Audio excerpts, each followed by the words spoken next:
নমস্কার, CNN 24 সংবাদে আমি নীলাঞ্জন আপনাদের স্বাগত জানাচ্ছি। প্রথমেই সংবাদ শিরোনাম। প্রতিবেশী পরিবারের অত্যাচারে অতিষ্ঠ হয়ে ভিটেমাটি ছাড়তে বাধ্য হলেন পয়লাপুরের এক ব্যক্তি। রাস্তা নির্মাণ করতে গিয়ে গ্রামের জমির বেড়া ভেঙে গাছপালা, ক্ষেতের ধান ও ফসলাদি ধ্বংস করে দেওয়া নিয়ে তীব্র উত্তেজনা ভুবনডহর জীবিতে। শিলচর আইজল ভারতমালা সড়ক প্রকল্পে মাটি ভরাটে রুকনি নদীর বুকের উপর স্থায়ী বাঁধ তুলে জনমনে আলোড়ন ঝন্ডু কনস্ট্রাকশন কোম্পানির। জমি সংক্রান্ত বিবাদকে ঘিরে দক্ষিণ ধলাইয়ের হাওয়াইখাঙের লালছড়ায় দুই পরিবারকে বাংলাদেশি বলে মিথ্যা অপবাদ দেওয়ার অভিযোগ। তারাপুর গুণময় রোড বর্মনপাড়া শ্রী শ্রী শ্মশান কালী মন্দিরে 16 প্রহর শ্রী শ্রী অখণ্ড নাম সংকীর্তন শুরু। এবারে সংবাদ বিস্তারিত।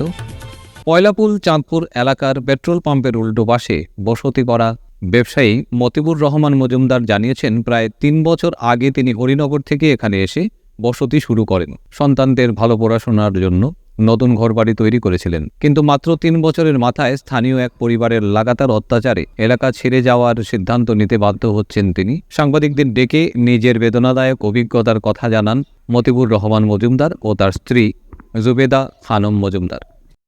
মতিবুর রহমান মজুমদার, সানপুর লাভকিত্তা। বিগত 3-4 বছর আগে এখানে নতুন মানুষে ঘর বানাইছি। বানানির পরে গিয়া আমি ওই জায়গায় বসবাস করিয়া রইতাম, অতএব সুন্দর মতে চলার আমি সিদ্ধান্ত নেই। তখন আমার পাড়া প্রতিবেশী মানুষ আমার নানান মাত কথা শুরু করে যে, তুমি এই জায়গাতে আইছো, এই জায়গাতে রবিবার হইলে আমরা লগে মিডিয়া চলতে লাগবো। আমি বললাম, তো ভালো মাত মিডিয়া চলতাম। এরপরে তারা অবৈধ কারবার শুরু করছে, অবৈধ জিনিস, নানান জাতীয় জিনিস আনিয়ে বেচা কিনা করে। তখন আমি দেখে তারা বাধা দিই। তারাই লাগে আলতা হোসেন, আবুল হোসেন, রুমা বেগম। এরা আমারে তারার করে সব সময় খারাপ ব্যবহার, খারাপ জিনিসের লইয়া তারা চর্চা করে করিয়া চলিয়া যায়। ওইটা আমি বাধা দেওয়ার পরে আমার উপরে নানান জাতীয় গ্রামের মানুষের আমি বিচার দিছি। দেওয়ার পরে গ্রামে বিচার করিয়া দিছে। দেওয়ার পরে বিচারটা হওয়ার পরে তোমার তারা মানছে না, না মানি আমার মারপিট করে 2-3 বার করে এরকম ঘটনা হইয়া আছে। যে তারা আইয়া আমার জানেলা নেলা ভাঙ্গিয়া রুঙ্গিয়া ফেলাইয়া হইন। তো আর আচ্ছা, এগুলা ওই কি আবুল হোসেন, যে তার নাম হইল আজমল, আর এক নাম আছে। আমার বাসাতে হে এই আমি এখানে শুইয়া আছি, তখন হে গালা শুরু করছে। গালা শুরু করার পরে দেখি আমার গেলাস হে পাত্তর দিয়ে মারিয়া ভাঙ্গিয়া ফেলাইছে। ভাঙ্গিয়া ফেলানোর পরে আমি জিজ্ঞাসা করি, তখন বলছে, তুই এই জায়গা ছাড়িয়া কোনদিন নিতে যাস না, যদি তোরে মারিয়া ফেলাইমু, অতএব তোরে মারিয়া ফেলাইমু, তোর ছেলেও মারতে পারে, আর নাইলে আমরা অবৈধ জিনিস রাখিয়া তোরে 3-4 দিন ভিতরে তোরে কি করি তুই দেখ।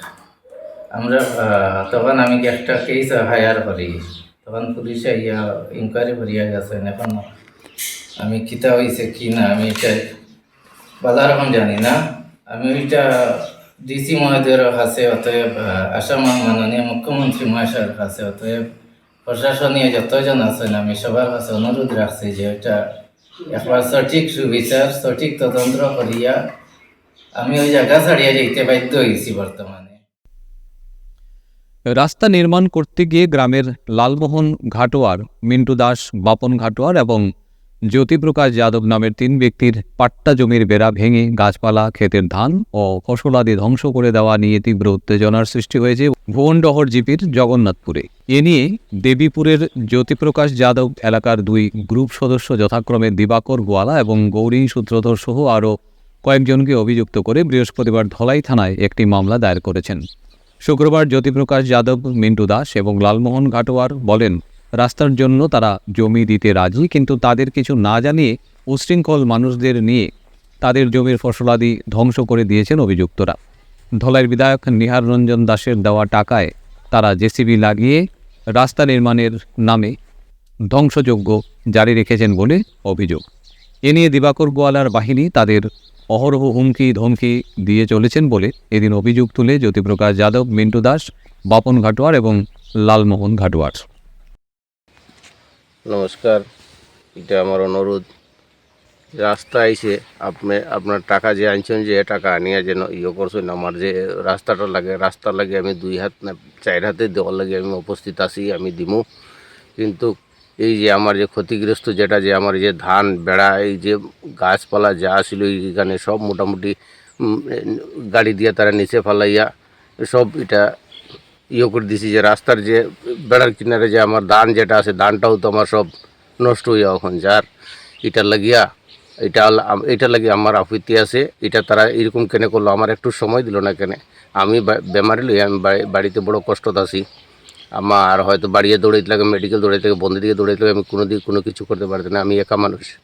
এরপরে তারা এখানে আমি না থাকা সত্ত্বে তারা এটা জোরদার করিয়া বেড়া ওড়া ভাঙ্গিয়া এটা ফসল নষ্ট করিয়া, আর তারা যদি মারতে গেলাম তখন তারা আমারে হুমকি দেয় যে পারলে তুমি কিছু করো, আর এটা আমরা নেমু, এটা আমরা দরকার আছে। আমি তো দিতেছি, বাধ্য আছি, কিন্তু তারা এটার উপরেও তারা প্রবল করিয়া আমার বহু কিছু লুস্কান করিয়া গেছে।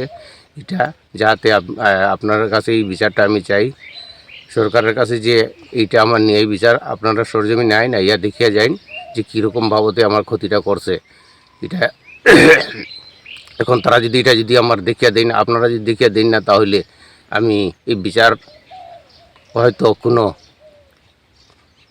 ব্যবস্থায় আমি পাইতে লাগবো এই বিচারটা, না হলে শিলচর আইজল ভারতমালা সড়ক প্রকল্পে মাটি ভরাটের জন্য রুকনি নদীর বুকের উপর স্থায়ী নয়, প্রায় স্থায়ী একটি বাঁধ তুলে এলাকার মানুষের মধ্যে তীব্র আলোড়ন সৃষ্টি করেছে ঝন্ডু কনস্ট্রাকশন কোম্পানি।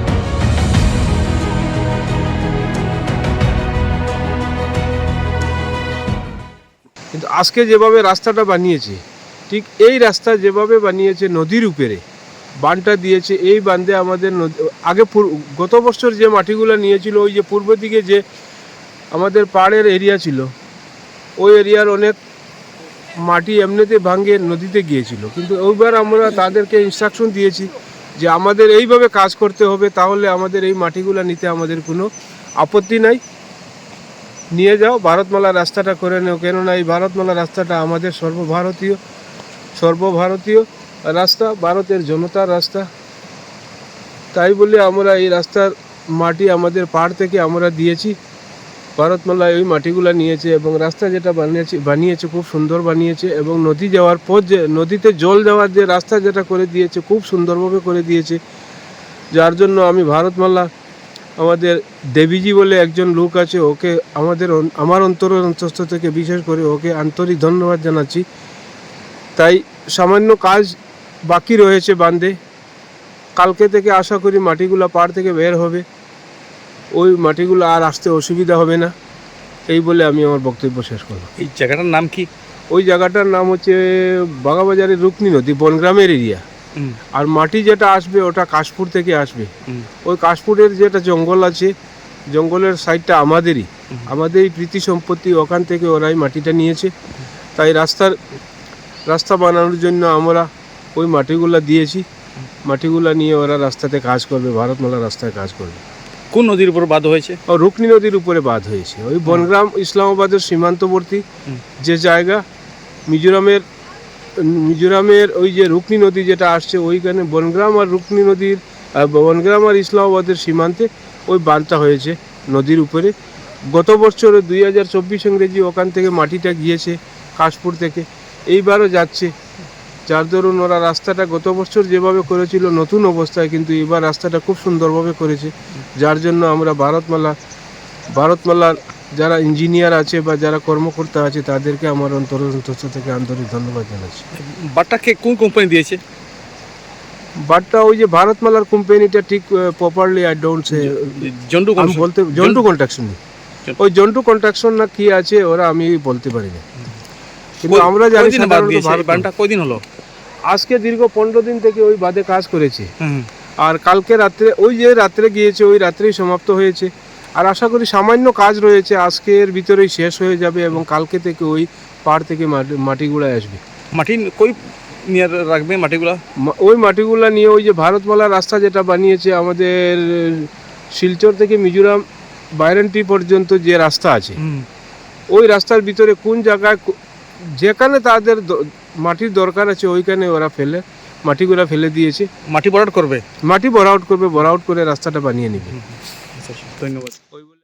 জমি সংক্রান্ত বিবাদকে ঘিরে দক্ষিণ ধলাইয়ের হাওয়াইথাঙের লালছড়ায় দুই পরিবারকে বাংলাদেশি বলে মিথ্যা অপবাদ দেওয়ার অভিযোগ ফ্রেঞ্চ নগরের লবণীমোহন দাস ও তার সহযোগীদের বিরুদ্ধে শুক্রবার সংবাদমাধ্যমের সামনে লালছড়ার বাসিন্দা ইন্দ্রজিৎ দাস ও নিশিকান্ত দাস স্পষ্ট জানান, আমার ভোটার আইডি ওই তখন এটা হলো আমার পঞ্চায়েত সার্টিফিকেট, ওই তখন আমি হাউস ট্যাক্স দিয়ে গেছি যাব, ওই তখন আমার হাউস ট্যাক্সের কাগজ, ওই তখন আমার হাউস ট্যাক্সের কাগজ, ওই তখন আমার হাউস ট্যাক্সের কাগজ কাছে নিয়ে ওই তখন আমার হাউস ট্যাক্সের কাগজ, ওই তখন আমার সেন্সাস, ওই তখন আমার জব কার্ড, ওই তখন আমার শেয়ার কার্ড, ওই তখন আমার ভোটার আইডি। তাদের বিরুদ্ধে উত্থাপিত বাংলাদেশের তকমা সম্পূর্ণ ভিত্তিহীন ও উদ্দেশ্য প্রণোদিত। যদি লবণীমোহন দাস এই অভিযোগের প্রমাণ দিতে না পারেন তবে তারা আদালতে মানহানির মামলা দায়ের করবেন। ইন্দ্রজিৎ ও নিশিকান্ত দাস আরও জানান, তারা বৈধ কাগজপত্র সহ বহু বছর ধরে বন বিভাগের জমিতে বসবাস করছেন এবং নিয়মিত বন বিভাগকে খাজনাও দিয়ে আসছেন। ভারতের নাগরিক হিসেবে তাদের হাতে প্রয়োজনীয় সব বৈধ দলিল রয়েছে বলেও দাবি করেন তারা। তাদের অভিযোগ, জমি দখলের উদ্দেশ্যে ফ্রেঞ্চ নগরের 3 ব্যক্তি হীরালাল মাস্টার, রামদাস মাস্টার এবং লবণীমোহন দাস দীর্ঘদিন ধরেই তাদের বিরুদ্ধে কুৎসা রটিয়ে আসছেন। শুধু তাই নয়, বছরখানেক আগে এই 3 জন বাইরের গুন্ডা অবস্থান ভাড়া করে এনে তাদের উপর হামলা চালান বলেও অভিযোগ করেন দুই বাসিন্দা। ঘটনা নিয়ে শিলচর আদালতে একটি মামলা ইতিমধ্যে দায়ের করা হয়েছে বলে জানান নিশিকান্ত দাস ও ইন্দ্রজিৎ দাস। জমি বিবাদ থেকে শুরু করে বাংলাদেশি তকমা পুরো ঘটনাকে কেন্দ্র করে এলাকায় উত্তেজনা, ক্ষোভ ও চাঞ্চল্য সৃষ্টি হয়েছে। এখন জমিনের ব্যবসায় জমিনটা তারা আমরা 2004 ইংরেজি তারা 10 কাঠা 5 কাঠা তারা যৌথ জায়গা যেটা আছে ওই তারা জায়গাটা আমরা কাছে বেচছেন। তো এই জায়গাটা বেচার পরে তারা এটা আমরা নির্ধারিত করি আর মানে পুরা 10 কাঠা 5 কাঠা কতখান থেকে কতখান হয়েছে এটা আমরা প্রমাণ করে দিচ্ছেন না দেওয়ার পরে তারা কিছু অংশ জমিন আর এখানে আছে ওই এটা তারা আমরা কাছে এই বন্ধক দিয়া গেছে দিছে ওই লবণীমোহন দাসর তার একটা বাতিজা আছে ওই মোহন দাস তাই মারা গেছে বন্ধক দিয়া গেছে। যখন তারা বেচার এই মোহন দাসের মেয়ে যখন বিয়া হয় তখন তারা পয়সার অভাব ধরলো, তারা বেচার সময় তারা এই আমরা জায়গা সহ দেখাইয়া ওই জায়গাটা তারা বেশি টাকা পাইয়া তারা ওই জায়গাটা তারা অন্য দেখায় তারা বেশি লাগছে। এখন তারা কাছে বারবার তারা আইসা খেত আমরা তারা আপত্তি দিছি যে আমরা জায়গাটা পুরা দিয়ারি এরপরে তার খেত করো। ওই আমরা ইরা মাস্টারে ইরালাল দাসরে কইছি, তারা যৌথ জায়গা তারা যারা আছে সবরে কইছি। তো তারা এই জায়গাটা আমরা এখন আইয়া দিতে অস্বীকার করে, প্লাস মাইল মার্কা নানান সমস্যায় অত্যাচার করে। আপনার বাড়ি কোন জায়গা? আমার বাড়ি তো লালছড়া, আমার নাম ইন্দ্রজিৎ দাস। হয়তো আমরা 25 বছর থেকে এই জায়গার ট্যাক্স পর্যন্ত খাজনা পর্যন্ত দিয়া যায়। আমি ও জায়গার লাগিয়া তারা আমার বাইরে থেকে গুন্ডা গান্ডা আনিয়া ফিটাফিটি করছে করিয়া তখন আইনের কোনো ইয়ে নাই, তারা আইনের উপরে তারা চলাফেরা করে। আমি ও জায়গার উপরে কোর্ট কেস দিয়া রাখছি। কার উপর দিছো কেস? ও রাম দাস আর উত্তম দাস আর তার শালা অপ্রীত দাসের উপরে কোর্ট কেস দিয়া রাখছি। তোমার কিটা করছে? তারা আমার বাইরে থেকে গুন্ডা গান্ডা আনিয়া মারপিট করে জোরে চাইছিল জায়গাটা দখল নিতে গিয়া। আমি আমার মামার বাড়ির ট্রেন দিয়ে জায়গাটা লইছি। তারা মারছে? মারছে আমারে। কোন জায়গায় কেস দিছো? আমি শিলচর কোর্টও কেস দিছি। তেমন আগে 2 বছর হয়ে যায়। আর তারা দিছে লালাপুর থানাত কেছে, আমি কাগজ দেখাই আইছি ঘটনা। মঙ্গলবার ঘট স্থাপন সহ সুখ্যাত গোপাল বাবাজির অনন্য অধিবাস আসরের মাধ্যমে সূচনা হল তারাপুর গুণময়ী রোড বর্মনপাড়া শ্রী শ্রী শ্মশান কালী মন্দিরে 16 প্রহর শ্রী শ্রী অখণ্ড নাম সংকীর্তন আসর।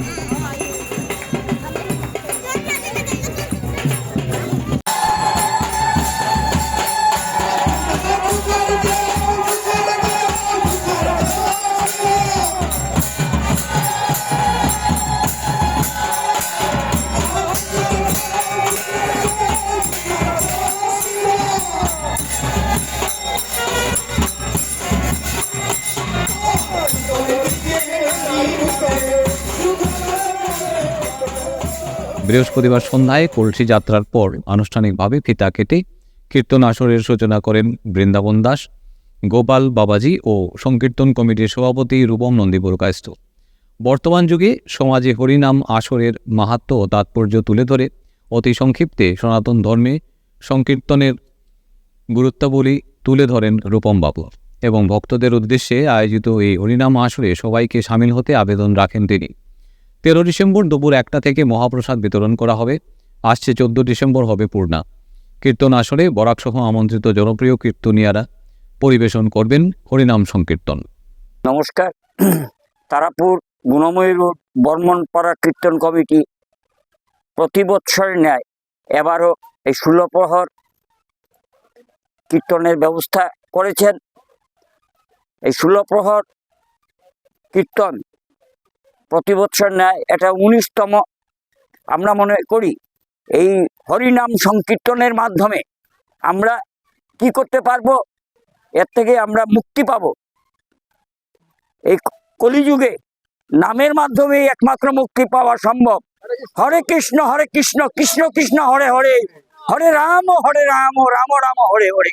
এই নামের মাধ্যমে আমাদের মুক্তি সম্ভব। এবং শুধু আসাম নয়, ভারতবর্ষ, পৃথিবীর প্রত্যেক মানুষ যাতে সুস্থ থাকে তার মাধ্যমে এই কীর্তনের মাধ্যমেই সেটা কামনা করা হবে। আমরা চাই তাম ভারতবর্ষের প্রধানমন্ত্রী নরেন্দ্র মোদীজি যাতে আরো শক্তভাবে দেশের নেতৃত্ব দিতে পারেন। আসামের মুখ্যমন্ত্রী করিতকর্মা মুখ্যমন্ত্রী ডক্টর হিমন্ত বিশ্ব শর্মা যাতে ভারতবর্ষের 5টি রাজ্যের মধ্যে আসামকে নিয়ে যেতে পারেন তার তদবির করছেন। এই নাম সংকীর্তনের মাধ্যমে উনাদের দীর্ঘায়ু আমরা কামনা করি। এই নামের মাধ্যমে উনারা দেশ চালানোর যাতে আরো শক্তি পান। তাহলে এই হরির নামের মাধ্যমে আমরা সমাজে ভেদাভেদ ভুলে একে অপরের কাছাকাছি আসতে পারবো। তাই হরির নাম সংকীর্তন যত বেশি করে শ্রবণ করব ততই আমাদের মধ্যে হিংসা দেশ থেকে আমরা মুক্ত হতে পারবো। আমরা অপরের কাছাকাছি আসব। ভগবানের নাম নিলে মনের মলিনতা সব দূর হবে এবং এই উপযুক্ত সময় প্রত্যেকে এই হরিনাম সংকীর্তন আমরা যদি শ্রবণ করি তাহলে ভিতরে যত পাপ আছে সেটা ধুয়ে যাবে। তাই আজকের দিনে আমরা মনে করি এই হরিনাম সংকীর্তনই একমাত্র মুক্তির পথ। এবং এখানে 13 তারিখে বিশেষ করে দুপুর 1টা থেকে রাত্রি পর্যন্ত প্রসাদের ব্যবস্থা করা হয়েছে। এই বরাক উপত্যকার 3 জেলা কাছাড়, শ্রীভূমি এবং হাইলাকান্দির প্রত্যেক জনসাধারণকে এসে প্রসাদ নেওয়ার জন্য স্বনির্বন্ধ অনুরোধ করা যাচ্ছে। ধন্যবাদ। ফিরছি একটা বিরতির পর, আপনারা সবাই সঙ্গে থাকুন। Grace well hospital, Meherpur, Silchar. এখানে আপনারা পাবেন ডায়ালিসিস, এন্ডোস্কোপি, সোনোগ্রাফি, ইকোকার্ডিওগ্রাফি, এক্সরের মতো বিশেষ সুবিধে, উন্নত মানের ডাক্তারি পরিষেবার পাশাপাশি পাবেন আইসিইউ, এনআইসিইউ, ইনডোর, আউটডোর এবং যে কোনো রকম সার্জারি অত্যন্ত সুলভ মূল্যে এবং অত্যাধুনিক মানের। গ্রেস ওয়েল হসপিটাল বিভিন্ন ধরনের চিকিৎসা পরিষেবার পাশাপাশি এখানে আপনারা পাবেন বন্ধ্যাত্ব কাটিয়ে মাতৃত্ব এবং পিতৃত্বের আশ্বাস। আপনার সুস্থ জীবনের লক্ষ্যে সর্বদা কাজ করে চলেছে গ্রেস ওয়েল হসপিটালের সদস্যবৃন্দ। ঠিকানা grace well hospital, Meherpur, Silchar 788015। আপনার সুস্থ এবং মঙ্গলময় জীবন কামনা করি আমরা। Grace well hospital. ফিরে এলাম বিরতির পর। ধনপুরে প্রদ্যুতের হাত ধরে ১৯৭৫ জন মানুষ যোগ দিলেন তিপ্রামথা পার্টিতে। ধনপুরে সিপিআইএম ও বিজেপি ছেড়ে মোট ১৯৭৫ জন ভোটার তিপ্রামাথা পার্টিতে যোগদান করেন। অশ্বত্থামা মোরা সিং, সাগর মোরা সিং, মোদি কিশোর মোরা সিং, বরং এমডিসি বীরেন দেববর্মা, মহোদয় রেখা কান্দব,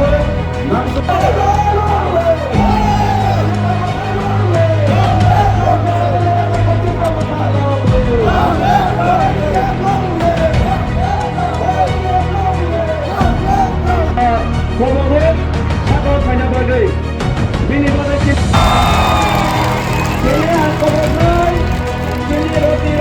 You have seen it yourself. आपने खुद अपने आंखों से देखा होगा the response that we have from all the people here. और ये जो response आप देख रहे हैं, एक constituency में इतना लोग आना, मतलब कि ground support पूरे हमारे पास है। और जो लोग पैसे के बलबूते में with the power of money, with the power of administration, हमारे गरीब तिपरासा को, इंडिजिनस लोगों को नीचे रखना चाहते हैं, उनको भी एक बात समझना चाहिए कि तिपरासा का वोट एक है और हमारा हौसला भी एक है। We have the entire emotion with the people और आने वाले दिन में उनको जवाब मिल जाएगा। Whom you expect this fight this time will be? Is it of communist? We'll see. I think the fight is that Tipramatha should continue to speak for the people and not against particularly any party, but continue to speak for the rights of the people, and then you'll get the results. But as far as I see, Congress is nowhere in the ground, and the Communist Party has gone into its own shell. So BJP is trying to make some noise, the local BJP unit, but they should very well understand that they just cannot expect people to vote for BJP without doing any work for the indigenous people, especially in Tripura. Some of your leaders said that BJP came to power in the last assembly election only due to the Tipramoth. Yes, if we had probably restricted ourselves in fighting in 20 seats, probably BJP wouldn't have come. But that's in hindsight that we have realized. And in the next election, we will see why we should allow some other party to come through a back entry, because we should have actually, now in hindsight, we should not have contested more than 25 to 30 seats.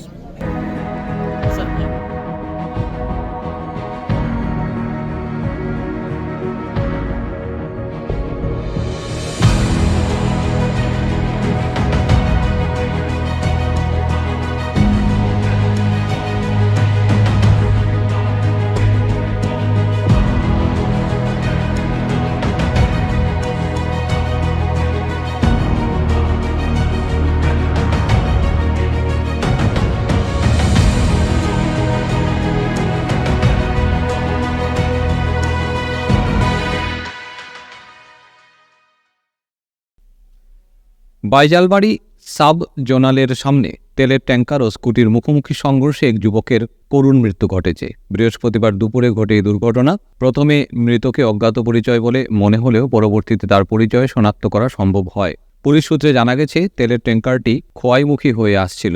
একই সময়ে বিপরীত দিক থেকে স্কুটিতে আসছিল যুবক। Sub zonal অফিসের সামনে পৌঁছানোর পর দুটি যানবাহনের মধ্যে ভয়াবহ সংঘর্ষ হয়।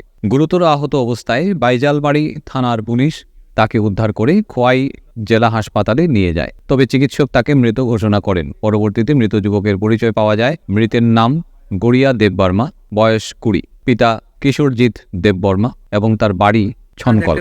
একটা অ্যাক্সিডেন্টের কেস এসেছে, গোটা বিষয়টা যদি একটু বলেন। আমরা বাইজালবাড়ি পেজ থেকে আমি আপনাদের ইনফর্ম দিছে পাবলিকে একটা তেলের গাড়ি আর স্কুটি অ্যাক্সিডেন্ট করছে। এরপরে স্কুটি তেলের গাড়ি হেসলাই হয়ে গেছে। এরপরে যে বড়িতে পড়ে রয়েছে, আমরা বড়িটারে আপনার গাড়ি দিয়ে ওই হসপিটাল নিয়ে আসছি। কিভাবে, মানে কিসের সঙ্গে কিসের অ্যাক্সিডেন্ট হয়েছে? এটা ট্যাঙ্কার গাড়ি আর এই স্কুটি। স্কুটিটা কি যাইতে আসলো আগরতলার দিকে নাকি? স্কুটি এদিক যাইতে আছে আর গাড়িটা খোয়াই দিকে যাইতে আসলো নাকি? খোয়াই দিকে যাইতে আছে, মানে মোকামুড়ি লাগছে নিচে দিয়ে। এরপরে স্কুটিটা টাইম গেলেন। আপনারা আনছেন না তারা? আপনারা পাবলিকে জানাইছে। এরপরে তো আপনারা হ্যাঁ হ্যাঁ গাড়ির চালক আমার তো আমি দেখছি না, আমি তো এখানে আউট লাগছে। এটা এখানে আটকে গাড়ির চালককে আটক হয়েছে। গাড়ি চালক তো আটক হয়েছে জানি না, কিন্তু ট্যাঙ্কার গাড়িটা এখানে আটক আছে। আচ্ছা, আর আর এখান থেকে এমার্জেন্সি আউট এই তাকে যে নিয়ে এসেছেন তার অবস্থা কেমন এখন? তার তো খুব খারাপ অবস্থা, কিন্তু লোকটা করছে আর কিটা আসল বিষয় নাম ঠিকানা মানে পরিচয় জানা যায়নি? কিচ্ছু জানা যায় না। আজকের মতো সংবাদ এ পর্যন্তই। নমস্কার।